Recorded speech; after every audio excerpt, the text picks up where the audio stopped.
Bonjour. Donc l'objectif pour aujourd'hui, c'est de revoir un peu les méthodes pour tracer une droite à partir d'une équation réduite et une équation cartésienne.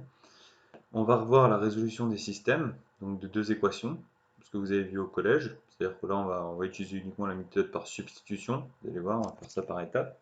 Et enfin, on va utiliser la résolution graphique pour résoudre le même système. Comme ça, vous aurez les deux méthodes et vous comprendrez un peu le lien qu'il y a entre les équations de droite et la résolution de système. Tracer une droite à partir de l'équation réduite. On y va pour la première partie. Donc, imaginons que vous avez cette équation et je vous demande de tracer une droite à partir de cette équation. De quoi a-t-on besoin pour tracer une droite? On a besoin de déterminer deux points. Déterminons deux points qui appartiennent à cette droite. Comment on procède? Bon, je vais par exemple créer un petit tableau pour, euh, pour faciliter un peu la présentation. Je vais faire un tableau comme ceci. Je vais mettre première ligne abscisse, deuxième ligne les ordonnées. Et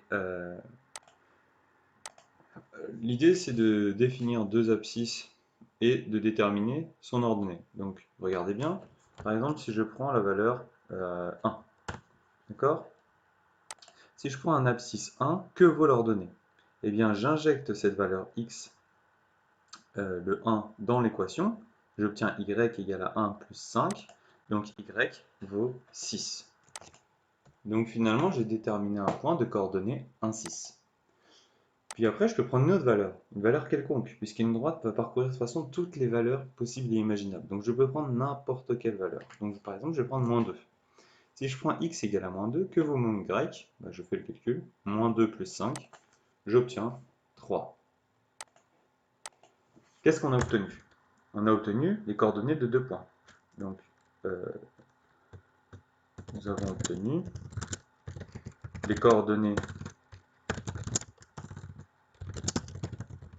de deux points que je vais appeler A et B. Et je vais dire donc que A a pour coordonnées 1, 6 et B de coordonnées moins 2, 3.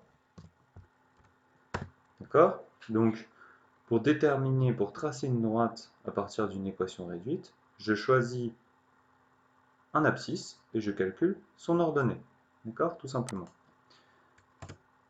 Une fois qu'on a ces deux points, il suffit de tracer. Comment on fait pour tracer? Vous tracez un repère, ordonnée abscisse, vous mettez une échelle et vous placez ces deux points et vous les reliez. Moi, je vais directement de le faire sur GeoGebra. Donc on va tracer dans un premier temps le point A, puis le point B. Et puis je vais coller l'expression de cette droite. Donc on va créer un nouveau fichier. Plaçons le premier point. Le point A, on a dit que c'était 1, 6. Donc j'obtiens le point A qui se trouve ici. Et puis je vais tracer le point B. Le point B, c'est égal à moins 2, 3. Hop, on a obtenu ces deux points. Je vais pouvoir les relier et j'obtiens la droite que je recherchais. D'accord? Donc finalement, la méthode est assez simple, hein. Vous devez déterminer les coordonnées de deux points pour pouvoir tracer une droite à partir de l'expression littérale. 30 secondes. Hop. Voilà. Ici, je vais mettre le schéma qu'on a obtenu sur GeoGebra pour que vous ayez une trace. Donc là, en fait, on a tracé donc une droite à partir de l'équation réduite. Donc la méthode, encore une fois, elle est toute simple. Vous prenez deux abscisses quelconques et vous calculez l'ordonnée associée. On obtient deux points. Une fois que vous avez obtenu ces deux points, il suffit de placer les deux points dans un repère et de tracer la droite obtenue. Maintenant, je vous propose de faire exactement la même chose, mais cette fois-ci, je vais utiliser l'expression d'une équation cartésienne pour tracer une droite. Donc vous allez voir que la méthodologie est à peu près la même. C'est-à-dire que je vais m'appuyer sur un tableau, je vais prendre trois colonnes de lignes, je vais mettre abscisse sur la première ligne, est ordonnée sur la deuxième ligne. Bon, très bien. Une fois que c'est fait, on va choisir pareil, on va choisir des valeurs. Alors là, on peut anticiper.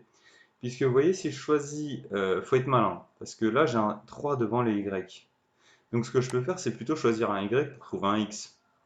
Si je prends x égale à y égale à 0, allez, on va prendre la même valeur que tout à l'heure, y égale à 1. Si je prends y égale à 1, il va falloir que je détermine le x associé. Alors j'écris pour y égale à 1, pour y égale à 1, que vaut mon x? Que vaut x? Donc on y va, on fait le calcul, on a 2 points, je reprends l'équation, moins x plus 3 fois y, donc là c'est 3 fois 1, puisque j'ai choisi un y égal à 1, plus 1, égal à 0. Et ça c'est égal à quoi? Ben, je continue, j'ai moins x, 3 fois 1, 3, 3 plus 1, 4, donc j'ai moins x plus 4 égale à 0, et finalement, si je passe le 4 de l'autre côté, j'ai moins 4, mais j'ai un moins devant le x, donc il faut que j'annule tous les moins, et j'ai donc x égale à 4. Bon, encore une fois, hein, la résolution des équations, maintenant, il faut que ce soit sous contrôle. Donc, je ne vais pas à chaque fois détailler pourquoi il y a un moins ou un plus, etc. Maintenant, les équations, vous devez savoir les résoudre. On a obtenu, pour un y égale à 1, un x qui vaut finalement 4.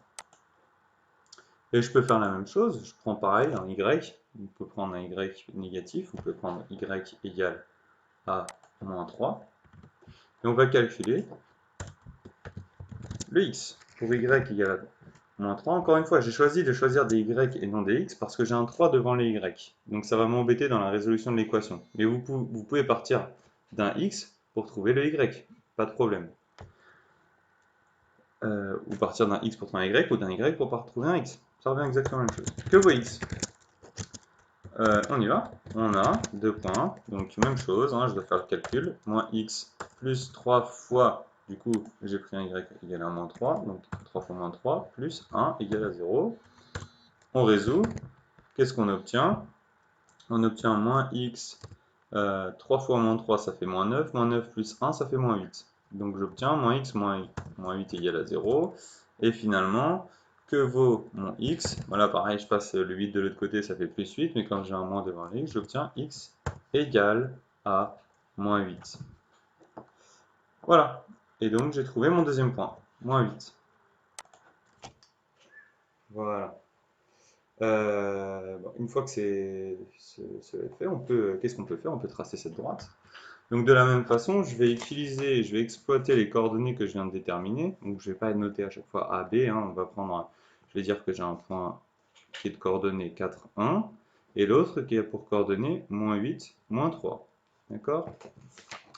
Et on va utiliser GeoGebra, vous le ferez sur une feuille directement, hein, pas sur GeoGebra.